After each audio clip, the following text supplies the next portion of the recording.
राधे राधे दोस्तों, कैसे हैं आप सब। हमारे चैनल में आपका स्वागत है।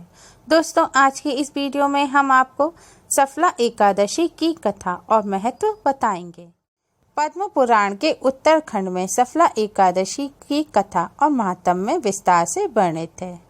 पद्म पुराण के अनुसार एक बार महाराज युधिष्ठिर ने भगवान श्री कृष्ण से पूछा, हे जनार्दन, पौष कृष्ण एकादशी का क्या नाम है? उस दिन कौन से देवता का पूजन किया जाता है और उसकी विधि क्या है? कृपया मुझे बताएं।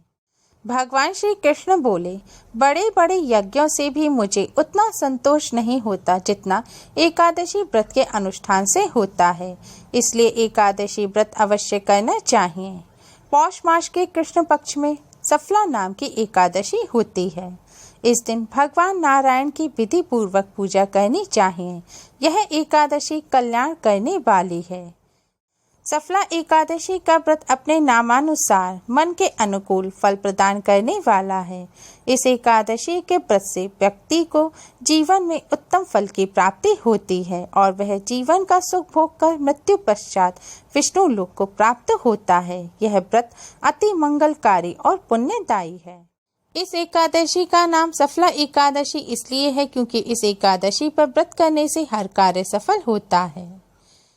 इस दिन दान पुण्य का विशेष महत्व है। 100 राजसूय यज्ञ, 1000 अश्वमेध यज्ञ मिलकर भी इतना लाभ नहीं दे सकते जितना सफला एकादशी का व्रत रखने से मिलता है। सफला एकादशी पर भगवान विष्णु का पूजन करने से कार्यों में आ रही बाधाएं दूर होती हैं और हर कार्य में सफलता मिलती है। इस एकादशी के देवता श्री नारायण हैं। विधि पूर्वक इस व्रत को करना चाहिए। जिस प्रकार नागों में शेषनाग, पक्षियों में गरुड़, सब ग्रहों में चंद्रमा, यज्ञों में अश्वमेध और देवताओं में भगवान विष्णु श्रेष्ठ हैं, उसी तरह सब व्रतों में एकादशी का व्रत श्रेष्ठ है। जो मनुष्य सदैव एकादशी का व्रत करते हैं वे मुझे परम प्रिय हैं। अब इस व्रत की विधि मैं तुमसे कहता हूँ, सो ध्यान पूर्वक सुनो। सफला एकादशी के दिन श्री हरि के विभिन्न नाम मंत्रों का उच्चारण करते हुए फलों के द्वारा उनका पूजन करें। धूप दीप से देव देवेश्वर श्री हरि की अर्चना करें। सफला एकादशी के दिन दीप दान जरूर करें। रात को वैष्णवों के साथ नाम संकीर्तन करते हुए जागना चाहिए।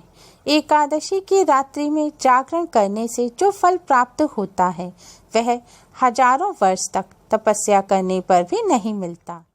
10वीं तिथि को शुद्ध और सात्विक आहार एक समय ग्रहण करना चाहिए। इस दिन आचरण भी सात्विक होना चाहिए। व्रत करने वाले को भोग विलास एवं काम की वासना को त्याग कर नारायण की छवि मन में बसाने हेतु प्रयत्न करना चाहिए। एकादशी तिथि के दिन प्रातः स्नान कर शुद्ध वस्त्र धारण कर माथे पर श्रीखंड, चंदन अथवा गोपी चंदन लगाकर कमल अथवा वैजंती फूल, फल, गंगा जल, पंचामृत, धूप दीप सहित श्री लक्ष्मी नारायण की पूजा एवं आरती करें। संध्या काल में अगर चाहें तो दीप दान के पश्चात फलहार भी कर सकते हैं। द्वादशी के दिन भगवान की पूजा के पश्चात कर्मकांडी ब्राह्मण को भोजन करवाकर जनेऊ एवं दक्षिणा देकर विदा करने के पश्चात भोजन करें। जो भक्त इस प्रकार सफला एकादशी का व्रत रखते हैं वह रात्रि में जागरण एवं भजन कीर्तन करते हैं। उन्हें श्रेष्ठ यज्ञों से जो पुण्य मिलता है उससे कहीं बढ़कर फल की प्राप्ति होती है। इस एकादशी के व्रत के समान यज्ञ, तीर्थ, दान, तप तथा कोई दूसरा व्रत नहीं है। 5000 वर्ष तप करने से जो फल मिलता है उससे भी अधिक सफला एकादशी का व्रत करने से मिलता है।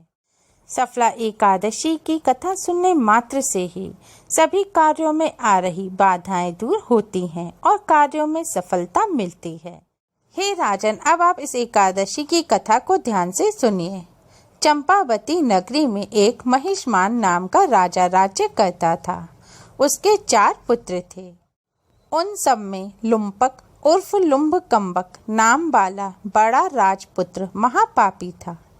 वह पापी सदा पर स्त्री और वैश्यागमन अथवा दूसरे बुरे कर्मों में अपने पिता का धन नष्ट किया करता था। सदैव ही देवता, ब्राह्मण, वैष्णवों की निंदा किया करता था। जब राजा को अपने बड़े पुत्र के ऐसे कुकर्मों का पता चला तो उन्होंने उसे राज्य से निकाल दिया। तब वह विचारने लगा कि कहाँ जाऊं और क्या करूं। अंत में उसने चोरी करने का निश्चय किया। दिन में वह वन में रहता और रात्रि को अपने पिता की नगरी में चोरी करता था तथा प्रजा को तंग करने और उन्हें मारने का कुकर्म करता था। कुछ समय पश्चात सारी नगरी भयभीत हो गई। वह वन में रहकर पशु आदि को मारकर खाने लगा। नागरिक और राज्य के कर्मचारी उसे पकड़ लेते किंतु राजा के भय से छोड़ देते थे। वन में एक अति प्राचीन विशाल पीपल का वृक्ष था। लोग उसकी भगवान के समान पूजा करते थे। उसी वृक्ष के नीचे वह महापापी लुम्पक रहा करता था। इस वन को लोग देवताओं की क्रीड़ा स्थली मानते थे। कुछ समय पश्चात पौष कृष्ण पक्ष की 10वीं के दिन वह वस्त्रहीन होने के कारण शीत के चलते सारी रात्रि सो नहीं सका। उसके हाथ पैर अकड़ गए। सूर्योदय होते होते वह मूर्छित हो गया। दूसरे दिन एकादशी को मध्याह्न के समय सूर्य की गर्मी पाकर उसकी मूर्छा दूर हुई। गिरता पड़ता वह भोजन की तलाश में निकला। पशुओं को मारने में वह समर्थ नहीं था, अतः पेड़ों के नीचे गिरे हुए फल उठाकर वापस उसी पीपल के वृक्ष के नीचे आ गया। उस समय तक भगवान सूर्य अस्त हो चुके थे। वृक्ष के नीचे फल रखकर कहने लगा, हे भगवान, अब आपके ही अर्पण है ये फल, आप ही तृप्त हो जाइए। उस रात्रि को दुख के कारण रात्रि को उसे नींद नहीं आई। उसके इस उपवास और जागरण से भगवान अत्यंत प्रसन्न हो गए और उसके सारे पाप नष्ट हो गए। दूसरे दिन प्रातः एक अति सुंदर घोड़ा अनेक सुंदर वस्तुओं से सजा हुआ उसके सामने आकर खड़ा हुआ। उसी समय आकाशवाणी हुई कि हे राजपुत्र, श्री नारायण की कृपा से तेरे पाप नष्ट हो गए हैं। अब तू अपने पिता के पास जाकर राज्य प्राप्त कर। ऐसी वाणी सुनकर वह अत्यंत प्रसन्न हुआ और दिव्य वस्त्र धारण करके भगवान आपकी जय हो कहकर अपने पिता के पास गया। उसके पिता ने प्रसन्न होकर उसे समस्त राज्य का भार सौंप दिया और वन का रास्ता लिया। अब लुम्पक शास्त्रानुसार राज्य करने लगा। उसके स्त्री पुत्र आदि सारा कुटुंब भगवान नारायण का परम भक्त हो गया। वृद्ध होने पर वह भी अपने पुत्र को राज्य का भार सौंपकर वन में तपस्या करने चला गया और अंत समय में वैकुंठ को प्राप्त हुआ। अतः जो मनुष्य इस परम पवित्र सफला एकादशी का व्रत करता है उसे अंत में मुक्ति मिलती है। जो नहीं करते वे पूंछ और सींगों से रहित पशुओं के समान हैं। इस सफला एकादशी के महात्म्य को पढ़ने से अथवा श्रवण करने से मनुष्य को अश्वमेध यज्ञ का फल मिलता है। जो व्यक्ति सफला एकादशी के दिन व्रत रखकर भगवान विष्णु की पूजा अर्चना करते हैं और रात्रि में जागरण करते हैं, ईश्वर का ध्यान और श्री हरि के अवतार एवं उनकी लीला कथाओं का पाठ करते हैं, उनका व्रत सफल होता है। इस प्रकार से सफला एकादशी का व्रत करने वाले पर भगवान प्रसन्न होते हैं।